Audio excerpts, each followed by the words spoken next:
بسم اللہ الرحمن الرحیم۔ السلام علیکم ورحمۃ اللہ وبرکاتہ۔ دربار یزید میں حضرت زین العابدین رحمۃ اللہ علیہ پیش کیے گئے تو یزید نے حضرت زین العابدین رحمۃ اللہ علیہ سے کہا کہ اے ابن حسین، تمہیں کوئی حاجت ہو تو طلب کرو۔ حضرت زین العابدین رحمۃ اللہ علیہ نے فرمایا کہ ایک تو یہ حاجت رکھتا ہوں کہ میرے باپ کے قاتل کو میرے حوالے کرو تاکہ میں اسے اپنے ہاتھ سے قتل کروں۔ یزید نے اس بات سے انکار کیا۔ پھر حضرت زین العابدین رحمۃ اللہ علیہ نے فرمایا، اچھا تو سار حضرت حسین رضی اللہ تعالیٰ عنہ میرے حوالے کر دو تاکہ تن اقدس سے ملا کر دفن کر دوں۔ یزید نے کہا منظور ہے، اور کچھ فرمایا مجھے اجازت دو کہ میں اہل بیت کو لے کر مدینہ چلا جاؤں۔ یزید نے کہا یہ بھی منظور ہے، اور کچھ فرمایا کل جمعہ ہے، مجھے اجازت دو کہ ممبر پر جا کر خطبہ پڑھوں۔ یزید نے کہا یہ خواہش بھی تمہاری پوری کر دی جائے گی، اور کل خطبہ بھی پڑھواؤں گا۔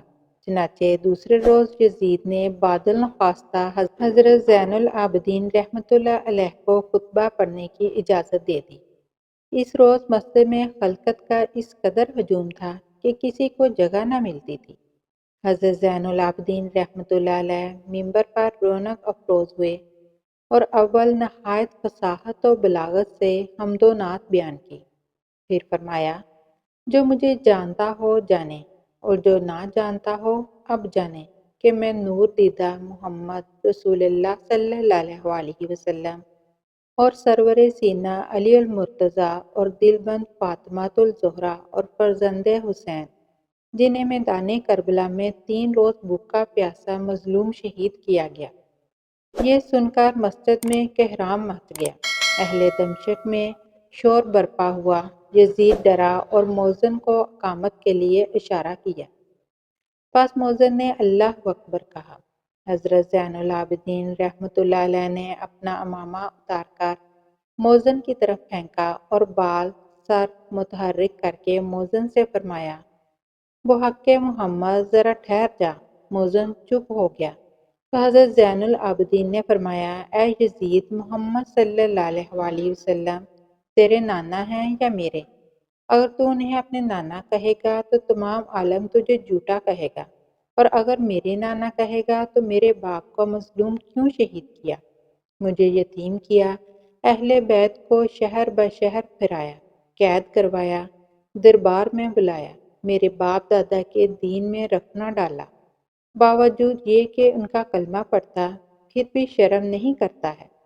یزید نے مؤذن کو ڈانٹا اور اقامت پوری کرائی، نماز ادا کی، اور پھر لوگوں سے بے چینی دور کرنے کے لیے ایک مجلس عام بلائی، اور اس میں سب کے سامنے سرداران کوفہ کو بلا کر سخت برا بھلا کہا، گالیاں دیں، ان کی حرکات پر ناراض ہوا اور ناراضگی کا اظہار کیا، اور کہا میں تم پر جب راضی ہوتا کہ تم حسین رضی اللہ تعالیٰ عنہ کو زندہ میرے پاس لاتے، میں ان کی خدمت میں خوشامد کر لیتا۔ لعنت ہے ابن زیاد پر جس نے یہ کام کیا۔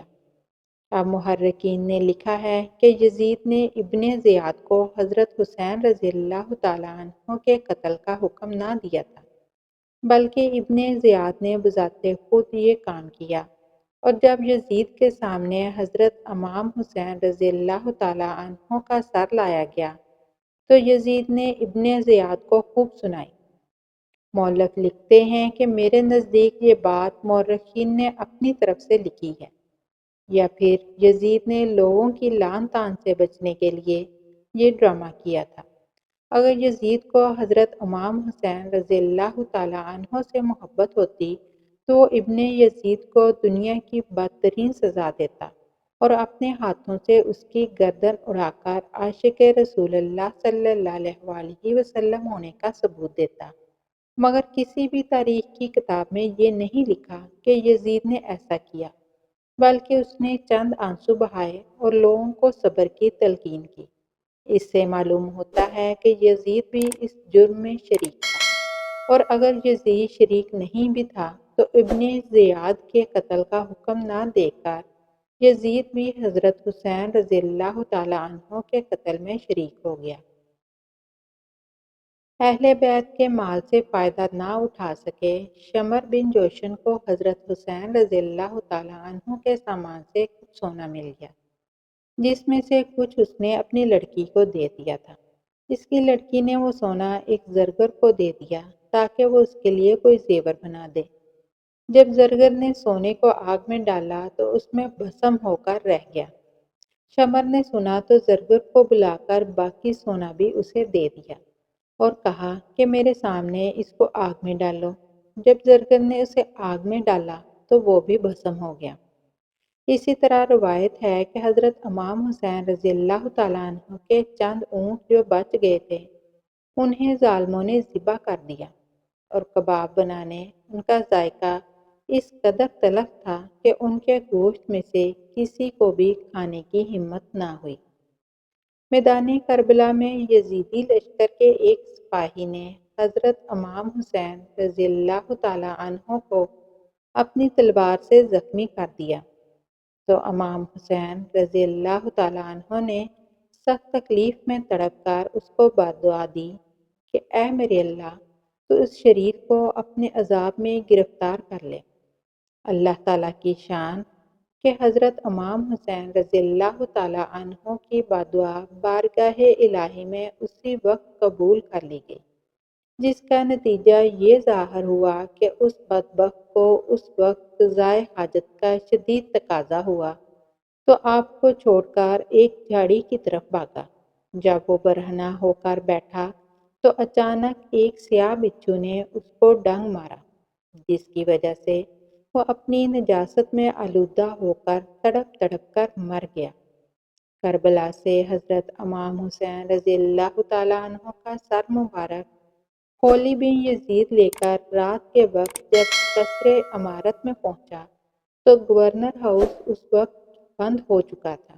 چنانچہ خولی سر مبارک کو لے کر اپنے گھر پہنچا تو اس نے بڑی بے ادبی سے سر مبارک کو زمین پر رکھ کر ایک بڑا سا برتن اس پر رکھ دیا۔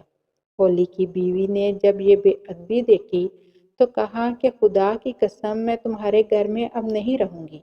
یہ کہہ کر وہ سر انور کے قریب ہی بیٹھ کر روتی رہی۔ پھر اس نے آدھی رات کو حضرت امام حسین رضی اللہ تعالیٰ عنہ کے سر مبارک سے شعاعیں نکلتی ہوئی دیکھی۔ حضرت امام حسین رضی اللہ تعالیٰ عنہ کی شہادت کے چند سالوں کے بعد مختار نقوی نامی شخص عراق کا گورنر بنا تو اس نے حکم دیا کہ حضرت امام حسین رضی اللہ تعالیٰ عنہ کی شہادت میں شریک عمرو بن سعد اور خولی بن یزید کو گرفتار کیا جائے۔ چنانچہ خولی بن یزید کو گرفتار کر کے اس کے دونوں ہاتھوں اور پیروں کو کٹوا کر اسے سولی پر چڑھا کر آگ میں ڈلوا دیا گیا۔ اسی طرح حضرت امام حسین رضی اللہ تعالیٰ عنہ اور 16 اہل بیت کو شہید کرنے والے لشکر کے لوگوں کو بھی چن چن کر ہلاک کر دیا گیا۔ امام جلال الدین سیوطی لکھتے ہیں کہ منہال بن عمرو کہتے ہیں کہ جب دمشق کے بازار سے حضرت حسین رضی اللہ تعالیٰ عنہ کا سر مبارک یزیدی سپاہی نیزے پر رکھ کر گما رہے تھے تو اس وقت سر مبارک کے سامنے سے ایک آدمی سورۃ کاف پڑھ رہا تھا۔ وہ اس آیت پر پہنچا کہ غار والے اور جنگل کے کنارے والے ہماری ایک عجیب نشانی تھے۔ اس وقت حضرت امام حسین رضی اللہ تعالیٰ عنہ کے سر مبارک سے آواز آئی، اے لوگو، اصحاب کاف کے قتل سے زیادہ عجیب میرا قتل ہے، اور پھر کٹے سر کو لے کر پھرنا بہت عجیب ہے۔ علامہ ابن حجر رحمۃ اللہ علیہ لکھتے ہیں کہ حضرت امام حسین رضی اللہ تعالیٰ عنہ کے قتل کے بعد ایک پتھر ملا جس پر لکھا ہوا تھا، کیا حضرت امام حسین رضی اللہ تعالیٰ عنہ کو قتل کرنے والے امید رکھتے ہیں کہ روز قیامت ان کے نانا حضور صلی اللہ علیہ وآلہ وسلم کی شفاعت پا سکیں گے؟ حضرت امام حسین رضی اللہ تعالیٰ عنہ کا سر مبارک دو مختلف جگہوں پر ہونے کی وجہ محققین نے لکھا ہے کہ دمشق اور مصر دونوں ممالک دعوے دار ہیں۔ ان کے ملک میں حضرت حسین رضی اللہ تعالیٰ عنہ کا سر انور موجود ہے۔ اس کی حقیقت یہ بھی ہو سکتی ہے کہ یزید کے پاس کربلا کے میدان سے کٹے ہوئے 17 سر مبارک آئے، جن میں سے 16 سر مبارک اہل بیت کے تھے اور ایک سر حضرت حسین رضی اللہ تعالیٰ عنہ کا تھا۔ یا یہ ہو سکتا ہے اور یقیناً ایسا ہی ہوا ہوگا کہ ان دونوں ممالک میں سے ایک جگہ تو حضرت حسین رضی اللہ تعالیٰ عنہ کا کٹا ہوا سر دفن ہو اور دوسری جگہ اہل بیت میں سے کسی کا سر دفن ہو۔ ایک روایت یہ بھی ہے کہ سر انور یزید کے خزانے ہی میں رہا۔ جب بنو امیہ کے بادشاہ سلیمان بن عبد الملک کا دور حکومت آیا اور ان کو معلوم ہوا تو انہوں نے سر انور کی زیارت کی سعادت حاصل کی۔ اس وقت سر انور کی مبارک ہڈیاں سفید چاندی کی طرح چمک رہی تھیں۔ انہوں نے خوشبو لگائی اور کفن دے کر مسلمانوں کے قبرستان میں دفن کر دیا۔